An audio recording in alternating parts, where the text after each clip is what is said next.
Today I want to talk about one of the most frustrating superhero movies I've ever seen. Because The Amazing Spider-Man 2 is somehow both kinda incredible and a fucking mess at the same time. There are so many things this movie does better than almost any other Spider-Man movie. But there are also so many baffling decisions that it feels like this movie is constantly getting in its own way. And honestly, I don't think that's Andrew Garfield's fault at all. Like at all, he's amazing. You're amazing. I think this movie became the perfect example of what happens when a studio gets so focused on building a cinematic universe that they forget to make a good movie first. So let's talk about it. Back in 2014, I'm talking about every studio wanted to be Marvel. The Avengers had completely changed Hollywood, and Sony wanted Spider-Man to become the next big cinematic universe. Instead of focusing on making one great sequel, they were already planning spin-offs for Venom, the Sinister Six, and who knows what else before this movie even came out. And you can feel that in almost every scene. Instead of telling one focused Spider-Man story, The Amazing Spider-Man 2 spends half of its runtime setting up movies that never even happened. Let's start with Peter's parents, because this is probably my biggest problem with these movies. Spider-Man has always been relatable because Peter Parker is just a normal kid. He wasn't chosen, he wasn't born special, he was just an ordinary teenager who happened to get bitten by a radioactive spider and chose to use those powers to help people. That's what makes Spider-Man so inspiring. But these movies completely changed that. Instead, Richard Parker created the genetically engineered spiders.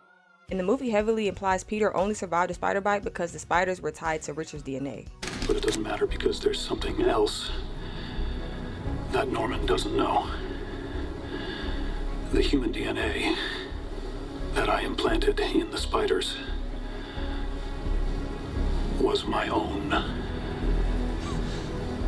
Which means that without me, without my bloodline, Oscorp can never replicate or continue my experiments. Whether the movie is outright saying nobody else could have gotten powers or not, that's clearly the direction it's pushing. And I just don't like that. Mind you, I don't mind original ideas if they enhance the story. But this choice was just like, why? It changes Peter from being an ordinary kid who happened to become Spider-Man into someone who was always destined to become Spider-Man. To me, that takes away one of the biggest reasons people connect with the character in the first place. Now let's talk about the villain. Or I guess I should say villains, because this movie has way too many. I'm getting irritated just thinking about it. Let's start with Electro. Jamie Foxx is an incredible actor, but I have no idea what they were thinking with Max Dillon. Before he becomes Electro, he's written like this awkward, over-the-top cartoon character who's obsessed with Spider-Man. Then after he gets powers, the movie drops almost everything interesting about him. Instead of exploring someone who spent their entire life being ignored and suddenly has unlimited power, he just becomes another giant CGI threat blowing things up. Then Harry Osborn shows up, and honestly I don't even hate his motivation. He's literally dying. He thinks Spider-Man's blood might save him. And Peter refuses because he has no idea what would happen if someone else used his blood, which is a completely reasonable concern. The problem isn't Harry's motivation, the problem is pacing. Harry reconnects with Peter, finds out he's dying, gets rejected, turns himself into the Green Goblin, and then kills Gwen, all within what feels like a handful of scenes. The movie never gives Peter and Harry's friendship enough time to matter before everything falls apart. And then there's Oscorp. At some point, it starts feeling like every single supervillain somehow traces back to this company. They created the genetically engineered spiders, the electric eels that gave Electro his powers. Harry becomes the Green Goblin because of Oscorp's experiments. Rhino gets his armor from Oscorp. And by the end of the movie, they're literally storing Doc Ock's tentacles and the Vulture's wings inside their secret special projects lab. Everything somehow always comes back to Oscorp. Instead of the world feeling big, it starts feeling really small, like every major villain just came from one company. And that's another one of this movie's biggest problems. It never feels focused. One minute Peter is investigating his parents, the next he's dealing with Gwen, then Electro attacks, then Harry needs Spider-Man's blood, then Aunt May gets her own subplot. Then we're setting up the Sinister Six, then Rhino comes back. It just keeps jumping from storyline to storyline without giving any of them enough room to breathe. We don't even get a chance to breathe. This movie feels like it's trying to tell 5 different stories at once. But here's the most frustrating part, because despite everything I just said, this movie absolutely nails one thing: Peter and Gwen. Andrew Garfield and Emma Stone have, in my opinion, one of the best relationships we've ever gotten in a superhero movie. Their chemistry feels effortless. Their conversations sound natural. They genuinely feel like two people who love being around each other. And that's probably because Andrew and Emma were dating in real life at the time. Nothing about the relationship feels forced. You completely buy into it. Which is exactly why Gwen's death hits as hard as it does. The clock tower sequence is still one of the best scenes in any Spider-Man movie.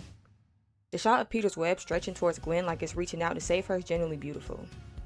And Andrew Garfield absolutely sells Peter's grief afterward. You can feel his entire world falling apart. It's genuinely heartbreaking. But that's also another reason why this movie is so frustrating. Because moments like that remind you how incredible this movie could have been if it just stayed focused. Instead, it's buried underneath sequel bait, unnecessary mysteries, and way too many competing storylines. Even Andrew Garfield has talked about how much the studio interference affected this movie. He said a lot of the emotional connective tissue got cut out during editing because the studio wanted to hit certain mandates. There were entire storylines that were removed, including Mary Jane being cut from the final film, and an alternate ending involving Richard Parker. Then after the Sony hack, we found out Kevin Feige had actually sent Tony pages of notes suggesting ways to simplify the movie and focus more on Peter's story. And unfortunately, most of those suggestions weren't followed, and honestly, you can tell. In the end, The Amazing Spider-Man 2 underperformed enough that Sony scrapped most of its cinematic universe plans. The Sinister Six movie never happened. Instead, Sony partnered with Marvel, which eventually gave us Tom Holland's Spider-Man. Ironically, it also gave Andrew Garfield another chance to play Peter Parker in Spider-Man No Way Home. That movie gave his Spider-Man the emotional payoff this franchise never could. Watching him save MJ after failing to save Gwen is one of the most satisfying moments in Spider-Man history. Are you okay? The Amazing Spider-Man 2 isn't a bad movie because it had a bad cast. It isn't a bad movie because it lacked heart. It's frustrating because underneath all the studio interference, you can tell there is a really great Spider-Man movie hiding in there somewhere. Every once in a while, you get a glimpse of it. But it never gets a chance to fully come together.